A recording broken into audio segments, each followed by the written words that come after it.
بسم الله الرحمن الرحيم الحمد لله الذي جعلنا من المتمسكين بولاية أمير المؤمنين اللهم إياك نعبد وإياك نستعين الصلاة والسلام لتحية والإكرام على أشرف الأنبياء والمرسلين وأولاده الطيبين الطاهرين المعصومين الذين أذهب الله عنهم الرجس وطهرهم تطهيرا اللهم صل اللهم على صل على محمد محمد وعلى محمد. ولعن الله تعالى على أعدائهم أجمعين أما بعد فقد قال حق سبحانه تعالى في كتابه المجيد وفرقانه الحميد بسم الله الرحمن الرحيم كل شيء أحسنه في إمام مبين. ناظرین محترم، سامعین گرامی اکادر، آج کی یہ مجلس اور آج کا یہ ذکر کا اہتمام ولایت علی 313 چینل کے توسل سے آپ کی توجہات کی نظر ہو رہا ہے۔ میرا مالک تمام دیکھنے والے ناظرین، سننے والے سامعین کی توفیقات خیر میں اضافہ فرمائے اور آج کے اس ذکر کا مکمل اجر برادر ذی وقار جناب سید انتصار شاہ صاحب، ان کے خانوادہ، ان کے مرحومین، ان کے متعلقین، کے دوست احباب، ان کے نامہ اعمال میں درج خوشنودی سیدہ شامل حال رہے اور ان مجالس، ان محافل اور ان ذکر کے پروگرام، ان کا صرف اور صرف ایک ہی مقصد ہے، قرب معصومین اور خوشنودی جناب سیدہ۔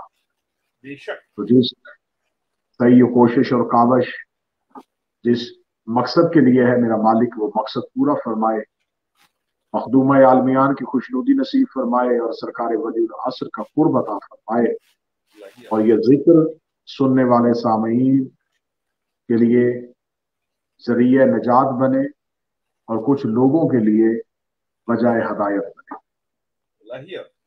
آج کا یہ ذکر مخصوص و منسوب ہے 7 صفر المظفر سرکار حضرت امام موسی کاظم علیہ السلام کے حوالے سے۔ سب سے پہلے میں یہ بات کہنا یقیناً ضروری سمجھوں گا کہ یہ آج کی جو تاریخ ہے، اس کے متعلق بہت سے احباب سوال کرتے ہیں کہ یہ 7 صفر ایام سوگ میں، ایام عزا میں جو ایک دن آتا ہے معصوم کی آمد کا، کیا اس کو منانا چاہیے؟ کیا ایام عزا میں اس دن کی خوشی منانی چاہیے یا سوگ کی وجہ سے اس خوشی کو مؤخر کرنا چاہیے؟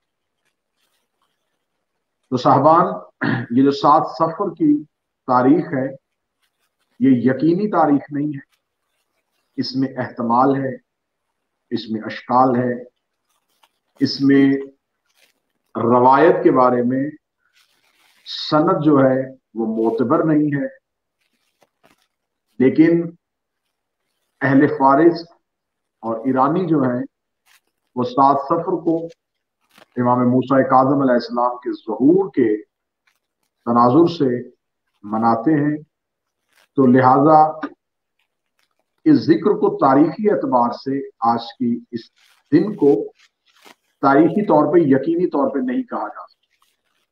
اس کی کچھ وجوہات ہیں۔ اب سب سے پہلے تو میں اس چیز کا جواب دوں کہ کیا اس میں ایام عزا میں اس کا جشن منانا چاہیے یا نہیں منانا چاہیے۔ اس میں بہت سے مومنین کہتے ہیں کہ معصوم کا فرمان ہے کہ ہماری خوشیوں میں خوشی اور ہمارے غموں میں غم مناؤ، تو اگر یہ خوشی ہے تو بے شک غم کے دن ہے، تو ہمیں معصوم کے اس فرمان پہ کیا عمل کرنا چاہیے؟ تو اگر تو ہمارے پاس بالکل یقینی روایت موجود ہوتی اور اس میں کوئی اشکال نہ ہوتا، اس میں کوئی بحث نہ ہوتی، تو اس پہ پھر گفتگو کی جا سکتی تھی کہ ایام عزا میں اس خوشی کو کیسے منانا چاہیے۔ لیکن جب اس میں اشکال ہے، جب اس پہ یقینی صورتحال نہیں ہے، تو یہاں پر پھر ہم عزا کو مؤخر نہیں کر سکتے، ہم سوگ کو مؤخر نہیں کر سکتے۔ ہم ایک وہ روایت جس پہ ہمارا یقین نہیں ہے، لیکن وہ سوگ کے دن جو ہماری یقینی ہے، تو ہم یقین کی حالت کو کسی شک کی روایت کی وجہ سے چھوڑ نہیں سکتے۔ اب دوسرا سوال کہ آخر یہ تاریخ کا تعین کیوں نہیں ہو سکا؟ اس کی میں ہونے والی گفتگو میں اس کی وجوہات آپ کے سامنے بیان کروں گا کہ آخر کیا وجہ تھی کہ امام موسیٰ کاظم علیہ السلام کی ظہور کی تاریخ جو ہے وہ یقینی کیوں نہیں ہو سکتی۔ لیکن اس میں ہمارے پاس جو معتبر ترین روایت ہے وہ ابو بصیر سے ہے، اور ابو بصیر جو ہیں وہ سرکار حضرت امام صادق علیہ السلام کے مخصوص صحابی ہیں، اور امام صادق کی زیادہ تر روایات اور زیادہ تر حدیثیں جو ہیں وہ ابو بصیر سے مروی، ابو بصیر سے منقول ہیں۔ ابو بصیر شاگرد امام صادق علیہ السلام بھی ہیں اور امام کے مخصوص صحابی بھی ہیں۔ تو ابو بصیر کی جو ہمیں روایت ملتی ہے تو ابو بصیر ہمیں یہ کہتے ہیں کہ میں حج سے واپس آ رہے تھے اور ہم امام سرکار مولا صادق العطرت شہنشاہ کی ساتھ ہم نے حج کی سعادت حاصل کی۔ تو ہم شہنشاہ سے کے ساتھ حج سے واپس آ رہے تھے اور مکہ اور مدینہ کے درمیان ابوا نامی جگہ پر امام کے ہاں بیٹے کا ظہور ہوا۔ تو اب ابو بصیر نے جو ہمیں روایت دی ہے، ابو بصیر نے ہمیں روایت دی ہے کہ امام حج سے واپس آ رہے تھے۔ تو یقیناً اگر امام حج سے واپس آ رہے تھے تو یہ ذی الحج ہوگا، اور اگر یہ ذی الحج ہے تو پھر یہ بھی کہا جا سکتا ہے کہ ہو سکتا ہے کہ امام نے ذی الحج کے بعد قیام بڑھایا ہو اور اس کے بعد امام آئے ہو۔ لیکن ہمیں امام صادق کی زندگی میں جو ایک بات ملتی ہے وہ ملتی ہے کہ امام ایام عزا، یعنی کہ امام حسین علیہ السلام کی شہادت کے جو ایام تھے محرم کے، وہ مولا مدینے میں دیکھتے تھے، جس کے لیے ممبر سے اکثر یہ جملہ آپ کو سننے کو ملے گا کہ مدینے کے لوگ کہتے ہیں کہ ہم محرم کا چاند آسمان پہ نہیں دیکھتے تھے، امام صادق کے گھر سے رونے کی آوازیں بلند۔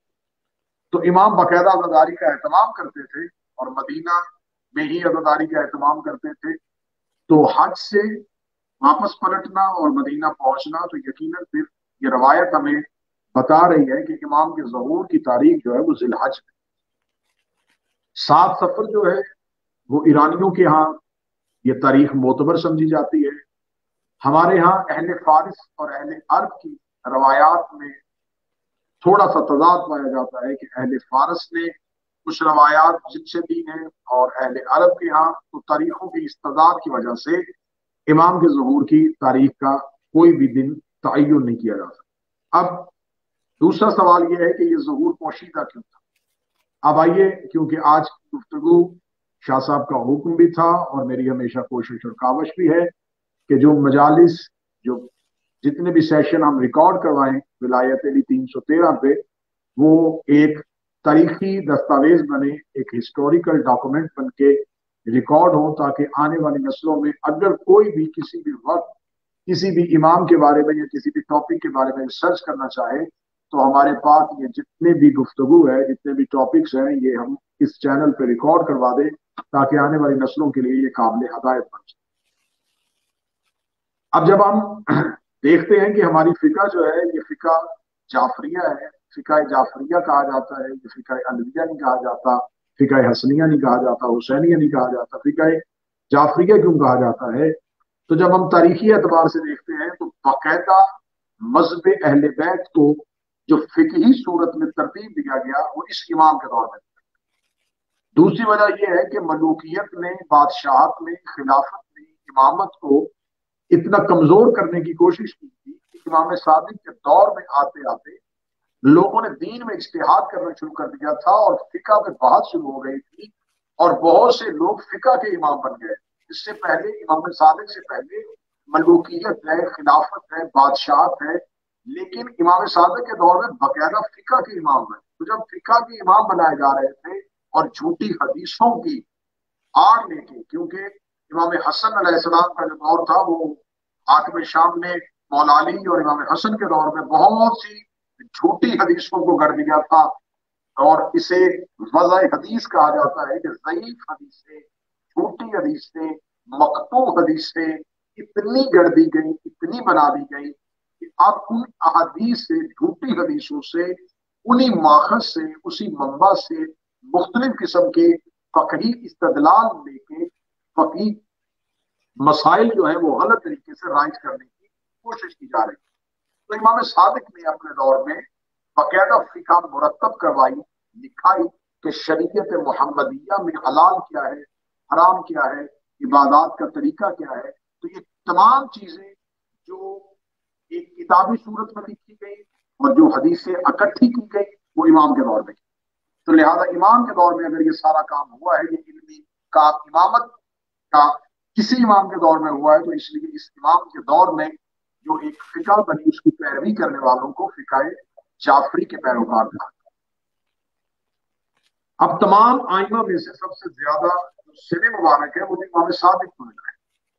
امام صادق علیہ السلام سے پیچھے جائیں تو امام باقر علیہ السلام جو ہے انہیں باقر العلوم کہا جاتا ہے، ان کا ایک مدت جو ہے وہ کم سنی کی قید میں گزر گئی، اور امام سید الساجدین چوتھے امام کے ساتھ باقاعدہ مصائب دیکھے، واقعہ کربلا کو اپنی آنکھوں سے دیکھا، شام کی زندان دیکھے، قید دیکھی۔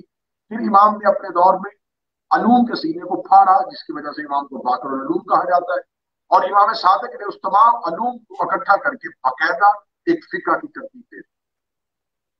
مولا امیر المومنین کا دور میں نے اپنی گزشتہ مجالس میں آپ کے سامنے بیان کر دیا۔ امام کے سامنے فتنے تھے، امام کے سامنے سازشیں تھیں۔ اس کے بعد امام حسن کا دور، سامنے فتنے، سازشیں۔ امام حسین علیہ السلام کا دور، امام حسین علیہ السلام کے دور کو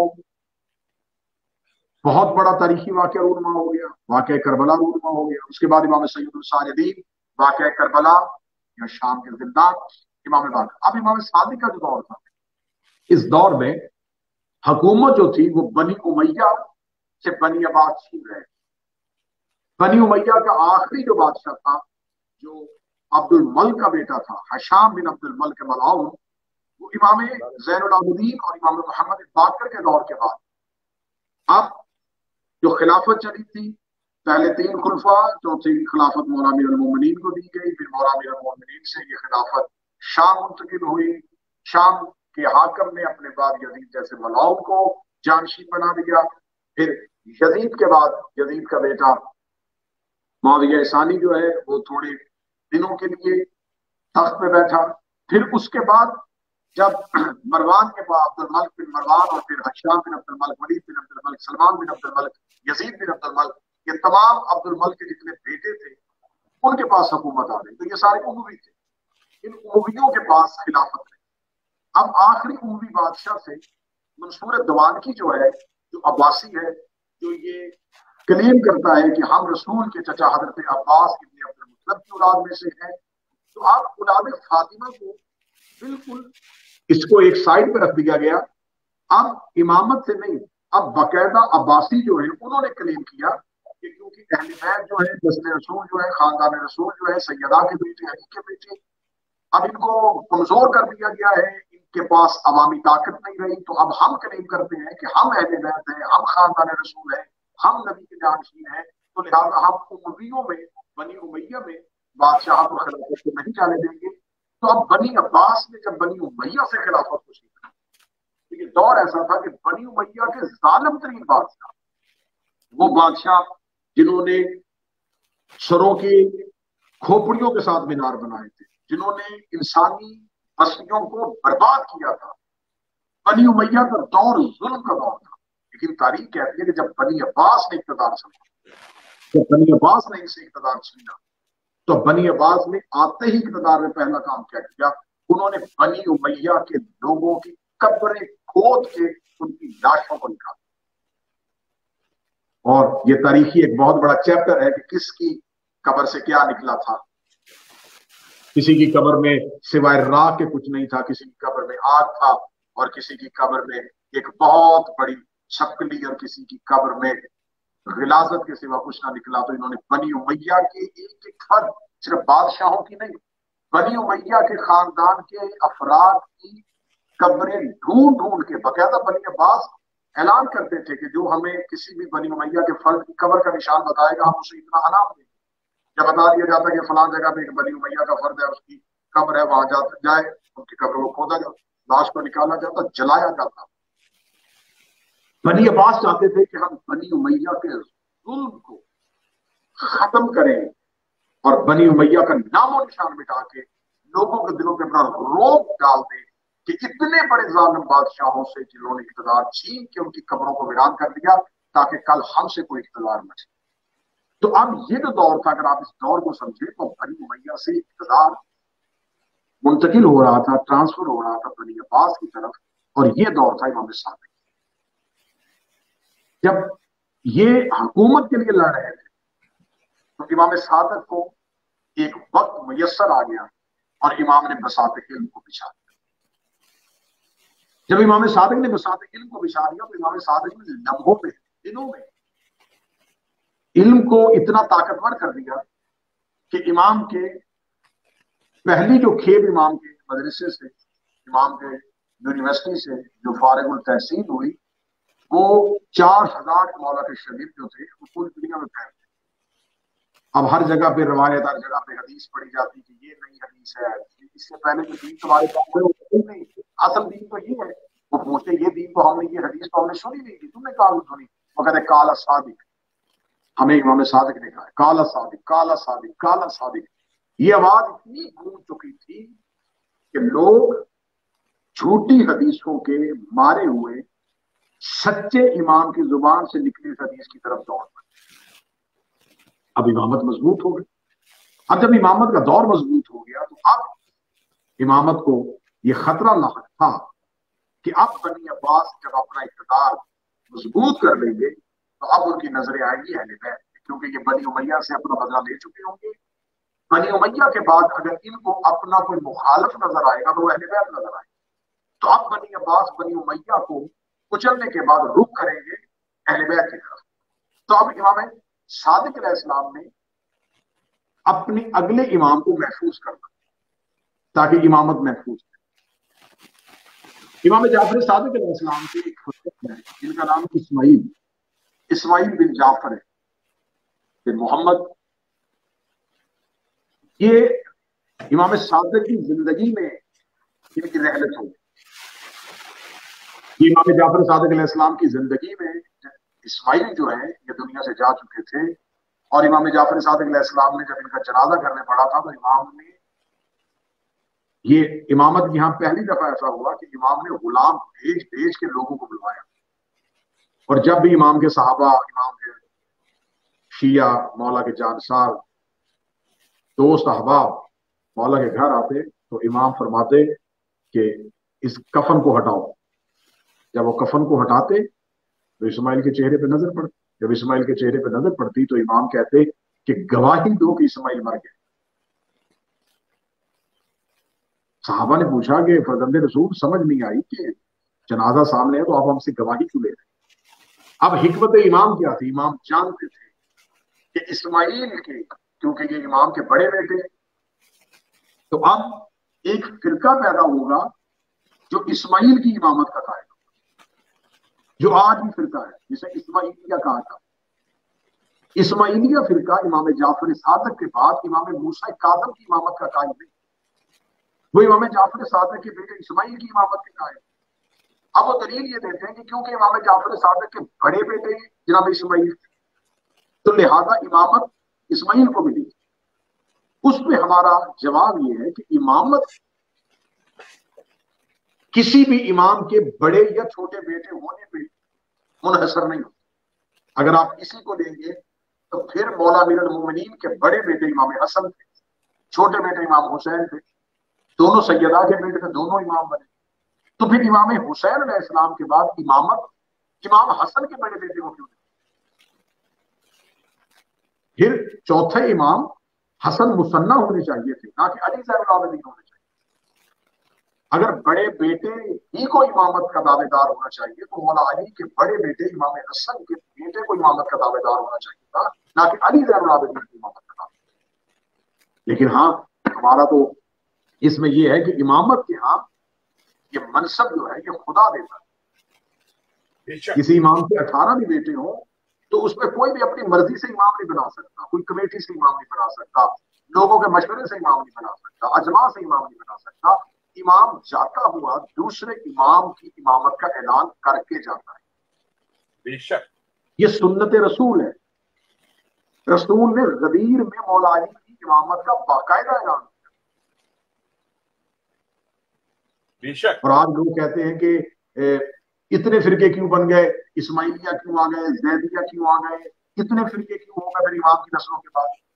जिस इमाम की बाकायदा इमामत का ऐलान किया मौला अमीरुल मोमिनीन का, यानी कि मौला अमीरुल मोमिनीन की इमामत की हदीस वाहिद हदीस है मज़हब इस्लाम, ये वाहिद हदीस है इस्लाम पूरे तारीख इस्लाम में, ये वाहिद हदीस है जिसके 1.25 लाख सहाबी रावी भी है और गवाह भी है।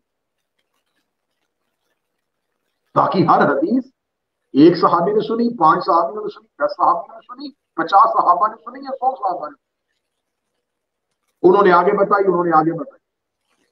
गदीर की हदीस वाहिद हदीस है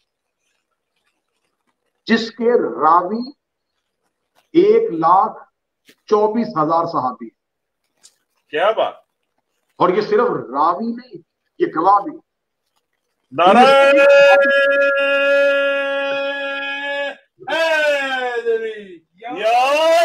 अली अली अली। इनमें से एक सहाबी नहीं कह सकता कि ये मैंने कानों से सुनी है, आंखों से नहीं।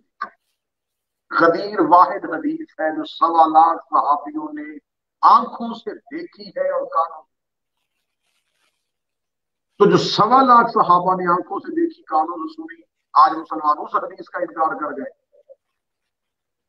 तो अब क्योंकि मौजू सरकारी इमाम मूसा काज़िम, जनाब इस्माइल इमाम सादिक के बड़े बेटे, ये इमाम सादिक की जिंदगी में दुनिया में, इमाम सादिक जब इनका जनाजा लेके कब्रिस्तान की तरफ जा रहे थे, 7 मकामात, 7 जगहों पे इमाम सादिक ने जनाजे को रोका, रोक के मैयत को जमीन पे रखवाया और रखवा के लोगों को दोबारा कफन हटा के चेहरा दिखाया। और आज फिकाए जाफरिया में ये राइज है कि अगर आप जनाजा घर से कब्रिस्तान की तरफ लेके जाए तो 7 जगहों पे जनाजे को रोके। ये जनाब इमाम सादिक अलैहिस्सलाम ने जनाब इस्माइल के जनाजे पे किया था और जनाजे को रोका था और लोगों को दिखाया था कि इस्माइल चले गए हैं, इस्माइल दुनिया से जा चुके हैं, ताकि लोग इस्माइल की इमामत के कायल हों। अब इमाम सादिक अलैहिस्सलाम के जाने के बाद, क्योंकि इमाम सादिक अगले इमाम मूसा काज़िम थे, और इमाम मूसा काज़िम को पोशीदा रखना, पोशीदा इसलिए रखना था, मख्फी इसलिए रखना था, छुपाना इसलिए था कि अगर इमाम सादिक जितना इल्मी काम कर चुके थे, जितना मजबूत मजहब अहले बैत को इल्मी तौर पे कर चुके थे और पूरी दुनिया में मजहब अहले बैत को जितना फैला चुके थे, अब बनी अब्बास ने इमामत का दुश्मन बनना था, लिहाजा इमामत को महफूज करना भी इमाम की जिम्मेदारी। बेशक। जैसे रिसालत को महफूज करना अबू तालिब की जिम्मेदारी, जैसे अमीर अल मोमिनीन को महफूज करना रसूल की जिम्मेदारी, जैसे हसनैन को महफूज करना अमीर अल मोमिनीन की जिम्मेदारी, जैसे शाम गरीबा सैयदुल साजिदीन को महफूज करना फातिह शाम बीबी की जिम्मेदारी। बेशक। लिहाजा हर दौर में एक हुज्जत जो होती है वो अगले आने वाले इमाम की जिम्मेदार भी होती है कि उसकी मुहाफिज भी बने। लिहाजा इस हिफाजत की बुनियाद पे इमाम मूसा काज़िम की दुनिया में आमद को मख्फी रखा।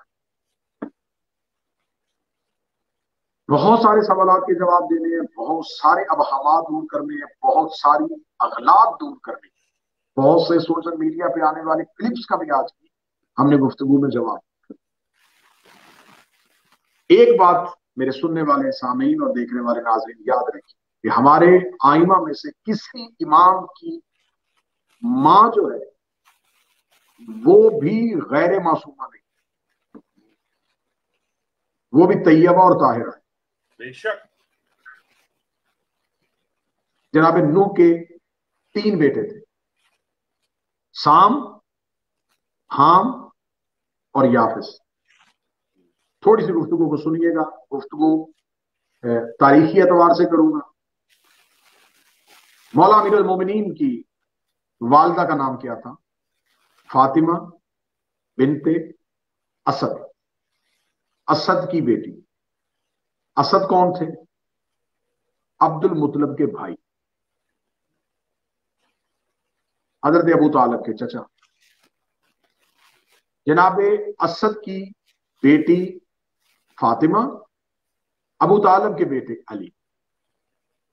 जनाबे असद का शजरा भी जाके अब्द मनाफ से मिलता, यानी कि मौला अली की मां का शजरा रसूल के शजरा एक। मौला अली की वालिदा जनाब फातिमा बिनते असद, जनाब असद बिन अब्दुल मुतलब अब्दुल मुतलब बिन हाशिम बिन अब्द मनाफ। अब ये पहले इमाम की मां। दूसरे इमाम की मादर गिरामी, तीसरे इमाम की मादर गिरामी मखदूमा आलिया बिनते रसूल अल्लाह, फातिमा बिनते मोहम्मद। शजरा बताने की जरूरत नहीं, डायरेक्ट रसूल की बेटी। 3 इमाम हो गए। चौथे इमाम इमाम ज़ैनुल आबिदीन। जनाब नूह के 3 बेटे थे, साम, हाम और याविस। जो साम थे उनकी नस्ल में से रसूल है, रसूल सामियुन नस्ल है। जनाब नूह के बेटे साम की जो नस्ल चली थी उसी नस्ल से रसूल के अबावजदाद है और फिर रसूल। जो जनाब नूह के दूसरे बेटे थे हाम, जनाब हाम जो थे, जो जनाब नूह के दूसरे बेटे थे, उनकी नस्ल चलती हुई हाम की औलाद में नौशेरवा आदल, ईरान का बादशाह, नौशेरवा आदल का बेटा खुसरो, खुसरो का बेटा यज़दोजर्ब और यज़दोजर्ब की बेटी शहरबान। साम की नस्ल से रसूल, हाम की नस्ल से नौशेरवा आदल, नौशेरवा आदल की नस्ल से बीबी शहरबान। तीसरा बेटा नूह का याविस। याविस की नस्ल जितने भी हबशी है ये सारे नस्ल याविस है। और याविस की नस्ल में आ जाता है शाह हबश। शाह हबश की बेटी है फिजा। अब तीनों रिश्ते इकट्ठे होने लगे, साम, हाम, याविस। साम की नस्ल में से रसूल, हाम की नस्ल में से बीबी शहरबानो, याविस की नस्ल में से बीबी फिजा। हुसैन साम की नस्ल में से, बीबी शहरबानो हाम की नस्ल में से, फिजा याविस की नस्ल में से। नूह की तीनों नस्लों ने मिलकर सैयदुल साजिदीन को पाला। क्या बात है, क्या बात है।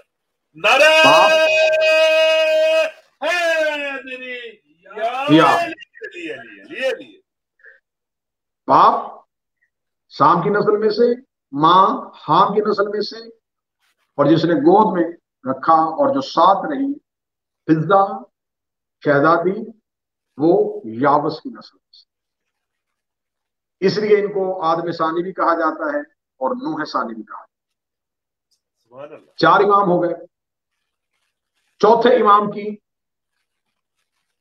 सैयदुल साजिदीन मां शहरबानो, शाह ईरान की बेटी, और अमीर अल मोमिनीन की खिलाफत के दौर में ये 2 बहनें जो हैं ये मदीना पहुंचती हैं। और ये पूरा वाकया मैं किसी मजलिस में पहले बयान कर चुका हूं कि मौला अमीर अल मोमिनीन जो है वो बीबी शहरबानो का अक्द इमाम हुसैन के साथ, और जो दूसरी छोटी बहन है गिहान बानो, उसका अक्द मोहम्मद बिन अबी बकर के साथ पड़ा।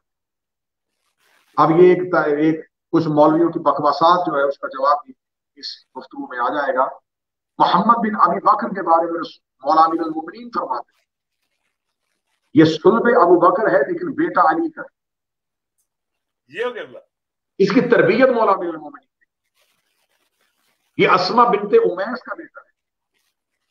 अस्मा बिनते उमैस मौला अमीर अल मोमिनीन की मुहिब्बा है और अली की विलायत मां की शराफत में होती है। क्या बात है जियो किबला। जनाब मोहम्मद बिन अबी बकर, जनाब मोहम्मद बिन सैयदुल साजिदीन की अक्द हुआ फातिमा बिनते हसन के साथ। फातिमा बिनते हसन कौन है? फातिमा बिनते हसन है मौला इमाम हसन की बेटी। अब ये 5वें इमाम की मां तक मैं शजरा ले आया। पहले इमाम मौला अली, फातिमा बिनते असद रसूल का शजरा। दूसरे तीसरे इमाम जनाब सैयदा डायरेक्ट रसूल की बेटी। चौथे इमाम शहरबानो सामियो नस्ल में से और शाह ईरान की बेटी। 5वें इमाम की मां फातिमा बिनते हसन मौला इमाम हसन की बेटी, इनकी मां। अब 5वें इमाम में मोहम्मद बाकर अलैहिस्सलाम। 5वें इमाम मोहम्मद बाकर अलैहिस्सलाम की शादी होती है मोहम्मद बिन अबी बकर के बेटे हैं कासिम। जनाब कासिम और सैयदुल साजिदीन ये दोनों सगे खालाजाद हैं। जनाब कासिम की मां और जनाब सैयदुल साजिदीन की मां, दोनों सगी बहनें।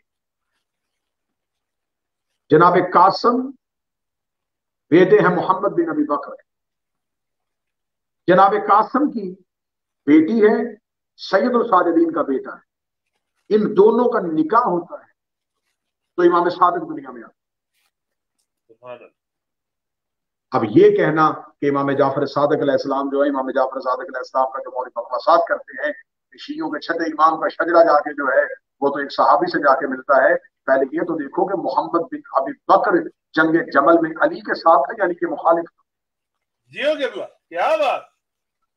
शजरा मिलता है मोहम्मद बिन अबी बकर से जाके, मोहम्मद बिन अबी बकर के बेटे हैं कासिम।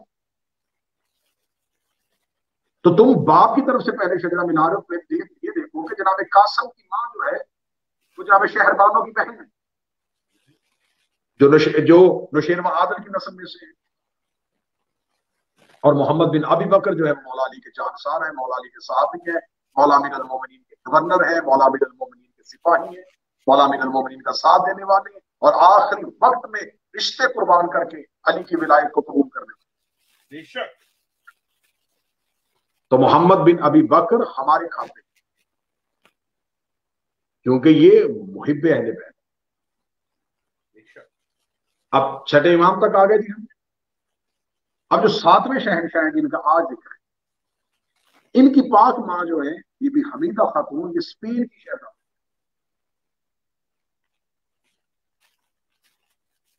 ये जब फतूहात इस्लामी होती है उसके बाद ये बीबी जो है ये पहुंचती है और इमाम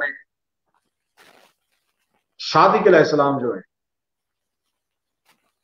उनके लिए कबीला बर्बर से इस बीबी का ताल्लुक है।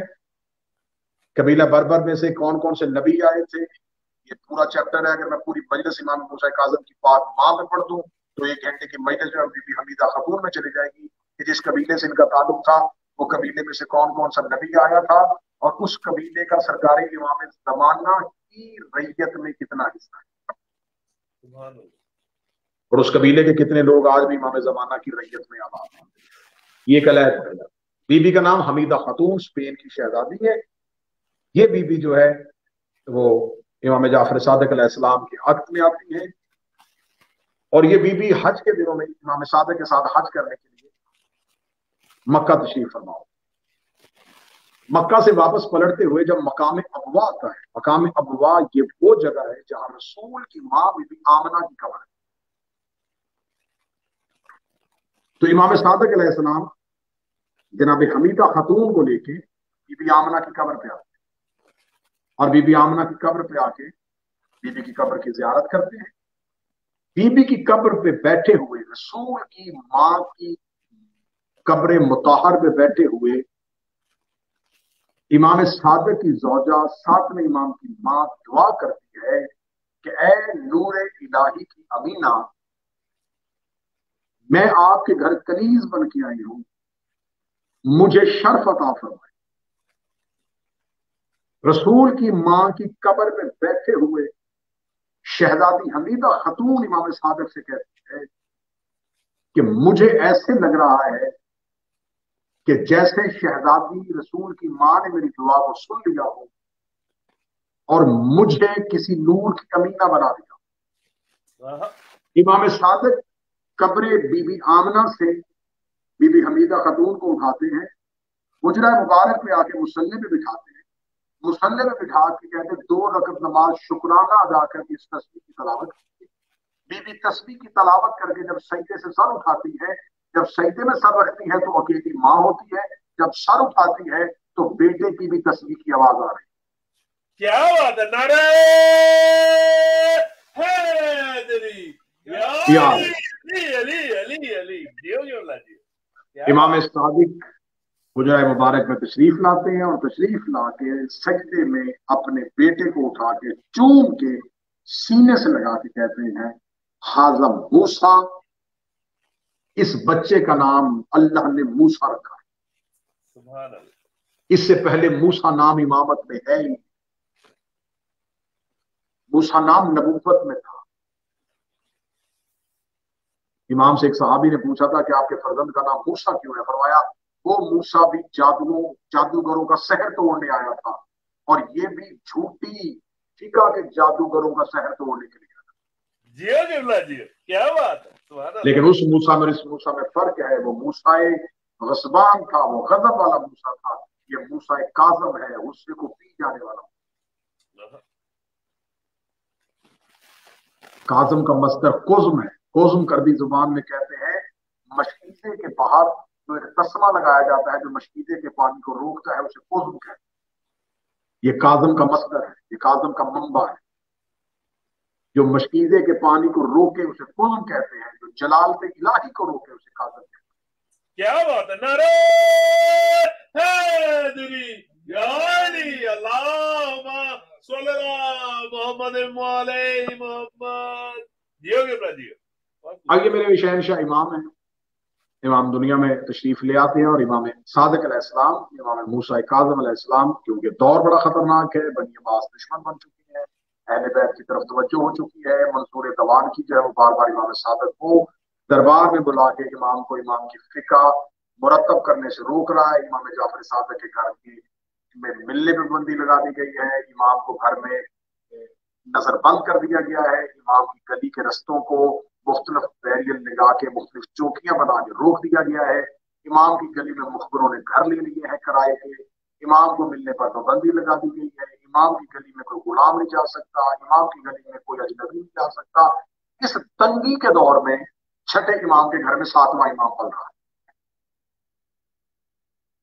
और लोग ये समझते हैं कि इमाम जाफर सादिक के यहाँ अभी कोई बेटा नहीं है, और नजरें हैं इस्माइल पे कि हम इस्माइल को खत्म करेंगे और इमामत यहीं पे खत्म हो जाएगी।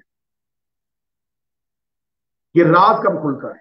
ये राज अब तब खुलता है जब एक शख्स इमाम सादिक अलैहिस्सलाम के पास आके बैठता है, और बैठ के आके सवाल करता है, नाम उसका हिशाम है, या आके सवाल करता है कि फर्जंदे रसूल आप मुझे बताएं कि जो इंसान अफआल करता है, जो इंसान अमाल करता है, इसमें बंदे का हिस्सा कितना होता है और अल्लाह का हिस्सा कितना होता है? जो इंसान अमल करता है उसमें इंसान का अपना जाती दखल कितना होता है और कुदरत का दखल कितना होता है? इमाम सादिक कभी सवाल सुन रहे थे, या पीछे से हुजरे का पर्दा उठा और एक 5 साल का शहजादा बाहर आके कहता है, हुशाम, इंसान का अमल 3 हालतों से खाली नहीं।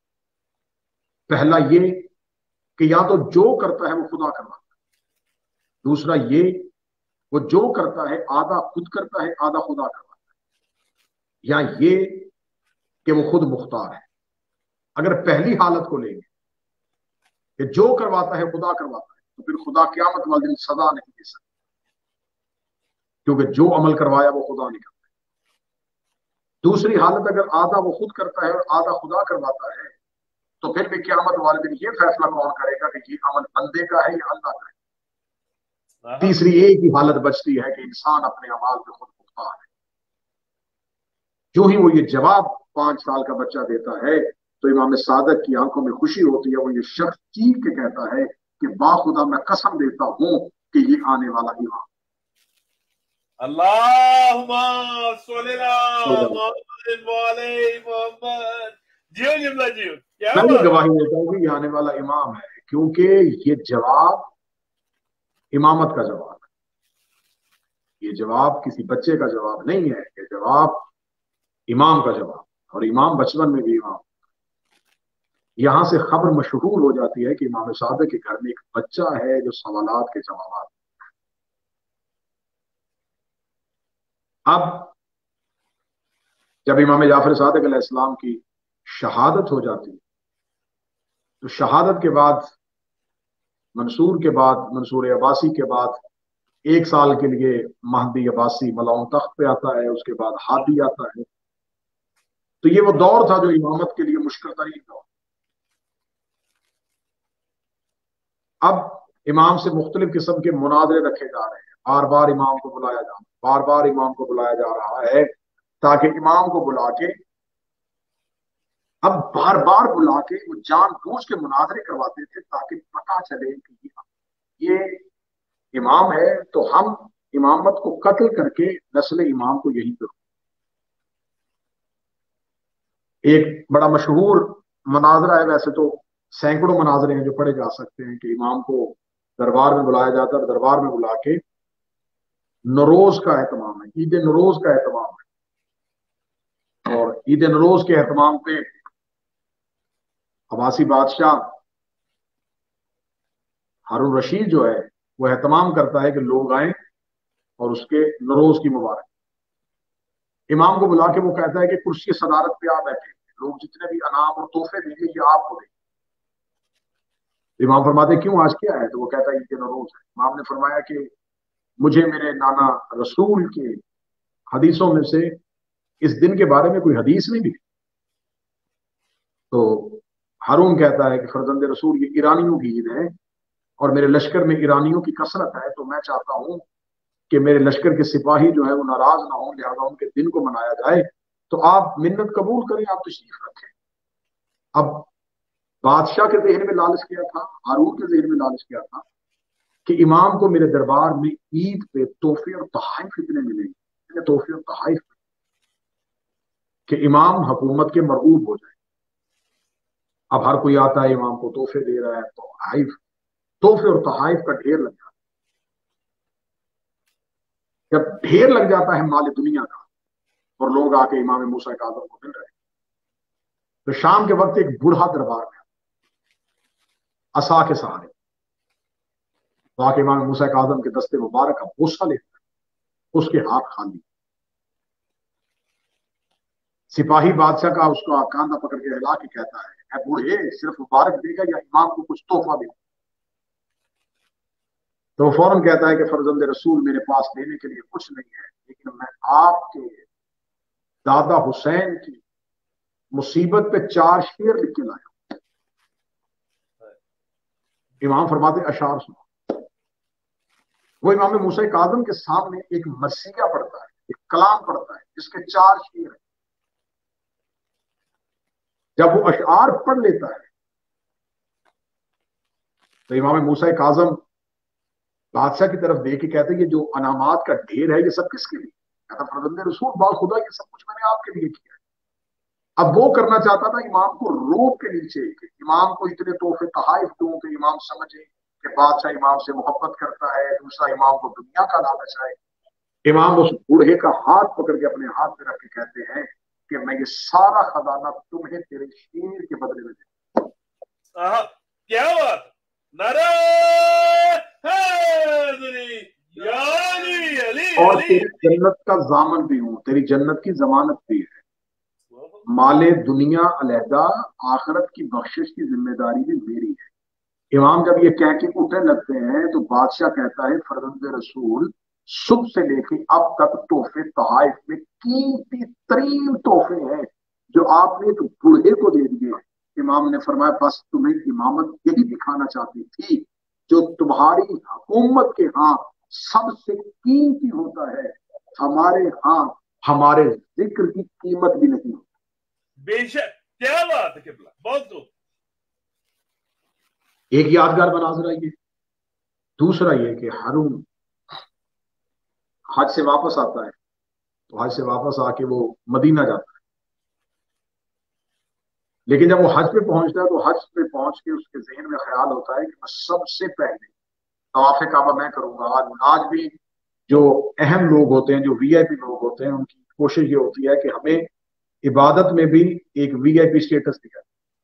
تو ہارون یہ چاہتا تھا کہ حج میں طواف میں جو ہے سب سے پہلے میں کروں، حجر اسود کو سب سے پہلے بوسہ میں دوں، یہ نہ کہ کوئی پہلے بوسہ دے اس کے بعد میں بوسہ دوں، اور جتنے بھی عبادات ہیں کہ میں ترجیحی بنیادوں پہ پہلے میں کروں۔ لیکن جب وہ طواف کعبہ کے لیے جاتا ہے تو طواف کعبہ روک دیا جاتا ہے، لوگوں سے بیت اللہ کو خالی کروا دیا جاتا ہے کہ بادشاہ طواف کے لیے آ رہا ہے۔ جو ہی ہارون حرم میں داخل ہوتا ہے کہ کوئی جوان تیزی سے قریب سے گزر کے طواف کعبہ کرنا چاہتا ہے۔ جب طواف کعبہ مکمل ہونے کے بعد ہارون حجر اسود میں پہنچتا ہے تو وہ دیکھتا ہے کہ حجر اسود اس جوان کے ہاتھوں کا بوسہ لے رہا ہوتا ہے۔ سبحان اللہ۔ ہارون پریشان ہو کے سپاہیوں سے کہتا ہے یہ کون ہے؟ سپاہی کہتے ہیں کہ یہ موسیٰ ابن جعفر ہے، یہ جعفر صادق کے بیٹے موسیٰ ہے، موسیٰ ابن جعفر کا نام آتا ہے۔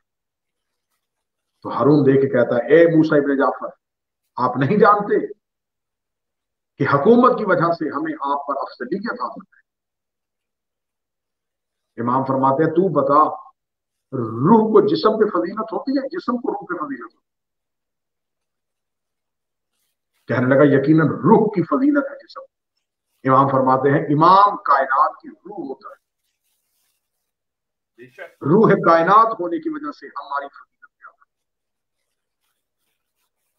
वो कहने लगा, अच्छा अगर तुम्हारी फजीलत ज्यादा है तो ये रूह कायनात होने की वजह से तेरी फजीलत ज्यादा है तो मेरी बादशाहत, मेरी हुकूमत, मेरे तख्त, मेरे ताज को कुछ नहीं समझता। तो इतना तो मानता है ना कि हम हजरत अब्बास इब्न अब्दुल मुत्तलिब की औलाद है, जो रसूल के चचा थे। तो तुम हाशमी जो हो, तुम तो औलाद फातिमा हो, और वो तो रसूल की बेटी थी। और अरबों में शजरा बाप से चलता है, वहां से नहीं चलता। बेटी की औलाद हो के अपने आप को रसूल की औलाद कहलवाते हो, जबकि हम जो रसूल के चचा अब्बास इब्न अब्दुल मुत्तलिब की औलाद है। हमारा हक बनता है कि हम अपने आप को औलाद रसूल कहलवाएं, हम अपने आप को जानशीन रसूल कहलवाएं। रसूल के जानशीन हम हैं ना कि तुम हो। इतना कहना था या लोगों के कान अब इमाम की तरफ हो जाते हैं कि इतनी बड़ी दलील के बाद इमाम जवाब क्या देंगे, क्योंकि ये तो कहा नहीं जा सकता कि ये अब्बास इब्न अब्दुल मुत्तलिब की औलाद नहीं, क्योंकि यकीनन अब्बास इब्न अब्दुल मुत्तलिब की औलाद है। इमाम मूसा काज़िम मुस्कुराते हैं, मुस्कुरा के फरमाते हैं, अभी इस सवाल का जवाब अगर कुरान की आयतें पढ़ के दूंगा। तो इमाम सूरह अनाम की आयत पढ़ते हैं कि खुदा ने ईसा को इब्राहिम का बेटा कुरान में कहा है, जबकि ईसा मरियम का बेटा था। अगर ईसा इब्राहिम का बेटा हो सकता है, माँ की निस्बत इब्राहिम जैसे नबी से हो सकती है, तो हमारी माँ तो बेटी ही रसूल की थी। फिर इमाम आयत मुबाहिला पढ़ते हैं, अबना अना व अबनाकुम कह के कहते हैं, जहाँ खुदा ने बेटे लेके जाने की बात की थी, वहां हमारे ही हसन और हुसैन गए थे। इमाम कुरान की आयत पढ़ने के बाद कहते हैं, तुम्हें कुरान की समझ क्यों आएगी, क्योंकि तुम तो वारसे कुरान को नहीं समझते। तुम्हें कुरान की तंजील का नहीं पता, तुम्हें कुरान की तफसीर का नहीं पता, तुम्हें कुरान की तावील का नहीं पता। मैं तुम्हें हदीस बताऊंगा, तुम इज्जत रसूल से वाकफ नहीं हो। मैं तुम्हें फरमान सुनाऊंगा, तुम हिकमत रसूल से वाकफ नहीं हो। ना मैं तुम्हें कुरान की आयत पढ़ के सुनाता हूँ, ना हदीस पैगम्बर पढ़ के सुनाता हूँ। ए हारून रशीद, तू दुनियावी बादशाह है, मैं तुम्हें दुनियावी सवाल करता हूँ। तू बता कि अगर अभी कब्र से रसूल बाहर आए और तुझसे अपने लिए तेरी बेटी का रिश्ता मांगे, तेरा जवाब क्या होगा? हारून दे के कहता है, यकीनन पहले 2 रकत नमाज शुक्राने की अदा करूंगा कि मोहम्मद मुस्तफा जैसा मेरा दामाद बन जाए, मेरी बेटी मोहम्मद की ज़ौजियत में चली जाए। इतना कहता है तो इमाम लोगों की तरफ देखते हैं, लोग आशश करते हैं, क्या कहने हारून की नबी से मोहब्बत, कि हारून कहता है कि मैं अपनी बेटी रसूल की ज़ौजियत में देने के लिए तैयार हूँ। इमाम कह रहे, तुम में और हम में यही फर्क है, नबी तुमसे रिश्ता मांग सकते हैं, मुझसे नहीं मांग सकते, क्योंकि मेरी बेटी नबी की बेटी। क्या बात है, क्या बात है। नारे हैदरी, या अली अली अली अली हम अली। खून रसूल हैं, हम असल रसूल हैं, हम जानशीन रसूल हैं, हम वारिसान हैं। बेशक। तो ये इमामत ने अपने दौर में इमाम सादिक का जो इल्मी काम था, उस मरकज को मजबूत रखा। फिका पे इस्तदलाल, दरबार में मनाजरे, घर में सखावत, मुसल्ले पे इबादत, सारी चीजों को इमाम ने इतने पुरफितन दौर में, इतने पुरअशौक दौर में, इतने खतरों के दौर में इस तसलसल को टूटने नहीं दिया, इस तसलसल को बढ़ाया, इस तसलसल को कायम किया। और ये बात आखिर में ज़हन में रखिएगा, बादशाह जिस इमाम से जितना खौफजदा होता है, उसे उतनी फौलानी कह देता है। 11वें शहंशाह से खौफ थे तो इमाम का घर ही इमाम हसन अस्करी का फौजी छावनी के अंदर बना दिया। इमाम जाफर सादिक अलैहिस्सलाम से खौफजदा थे, गली मुखबरों को दे दी, इमाम से मिलने पे पाबंदी लगा दी। और इमाम मूसा काज़िम से खौफ। और हर बादशाह ये देखें कि सिर्फ और सिर्फ मंसूर दवान की मलाउन जिसने इमाम सादिक को शहीद करवाया था, मंसूर का 10 साल का दौर भी इमाम मूसा काज़िम ने देखा, महदी अब्बासी का दौर इमाम ने देखा, हादी अब्बासी का दौर इमाम ने देखा, फिर हारून रशीद तक ये अब्बासी 4 बादशाहों का दौर अकेले इमाम मूसा काज़िम ने देखा।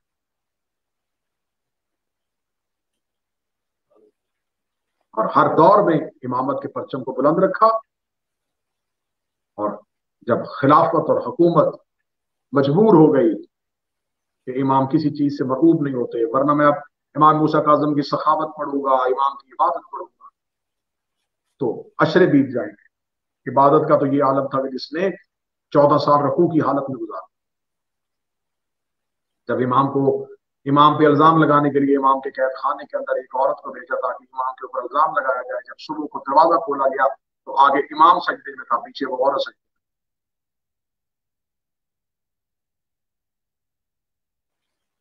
चार बादशाहों का दौर अकेले इमाम मूसा काज़म ने देखा, और दौर की हुकूमत परेशान हुई।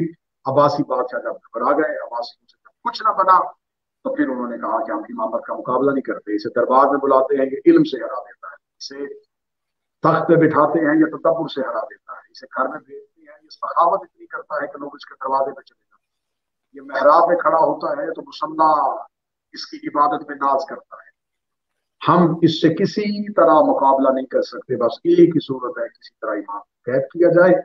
फिर इमाम को मदीना से कैद करके इमाम को बसरा मुंतकिल किया जाता है। बसरे का गवर्नर बगदाद के गवर्नर के आगे हाथ खड़े कर देता है कि मैं इस कैदी को नहीं कर सकता, क्योंकि इसके ज़ुहद, इसकी इबादत, इसके तकवे की वजह से मेरी फौज मुझ पे लानत करके इमाम मूसा काज़म के दरबार, और ये जिंदान में इल्म की ऐसी चश्मे फूट रहे हैं, इल्म की ऐसी शुआएं जिंदान के इसके सूरज से निकल रही हैं कि मेरी जुल्मत का अंधेरा इसकी इमामत की रोशनी के सामने कुछ नहीं। घबरा जाता है बसरे का हाकम और बगदाद भेज दिया। बगदाद अब्बासियों का मरकज था, मौला बगदाद मुंतकिल। इन्होंने 13 साल इमाम को मिलने नहीं दिया, इमाम पे कैद, हर दौर में जालिम तरीन दरोगा इमाम मूसा काज़म के ऊपर। लेकिन आज मेरे सुनने वाले सामीन, देखने वाले नाजरीन, देखो ताकत इमामत। जिन अब्बासियों ने बिला शिरकत गैर बगदाद में इक्तदार रखा अपने पास, मदीना रसूल ने मरकज बनाया था, सबसे पहला जुल्म उसने किया जो मदीने से मरकज शाम लेके, शाम वालों से उमरियों से छीन के अब्बासी बगदाद में ले। लेकिन अहले बैत के क्या कहने, हर दौर के बादशाह को धत्कारती हुई इमामत उसके शहर तक आई। शाम वाले का महल अकेले एक अली की बेटी ने बर्बाद कर दिया। बगदाद इन्होंने नस्लें बना के मरकज बनाया, बगदाद में महल बनाए, बगदाद में इन्होंने अजूबे बना दिए, बगदाद में इन्होंने अपना इक़्तिदार बना दिया, बगदाद में लोगों को बताया कि बादशाह कैसे बसते। लेकिन जब मेरे मौला इमाम मूसा काज़म, जिसको एक ज़ेर ज़मीन ज़िंदान में कुएं में रखा गया था, एक ज़ेर ज़मीन ज़िंदान में रखा गया था, जाओ आज जाके बगदाद की गलियों में हारून की कब्र ढूंढो, महदी अब्बासी की कब्र ढूंढो, हादी अब्बासी की कब्र ढूंढो, मंसूर दवार की कब्र ढूंढो, उनकी कब्रों का नामो निशान नहीं है। लेकिन जिसको जिंदान के कुएं में रखा था काज़मैन में, आज उसका नूर का गुंबद रोशन। नारे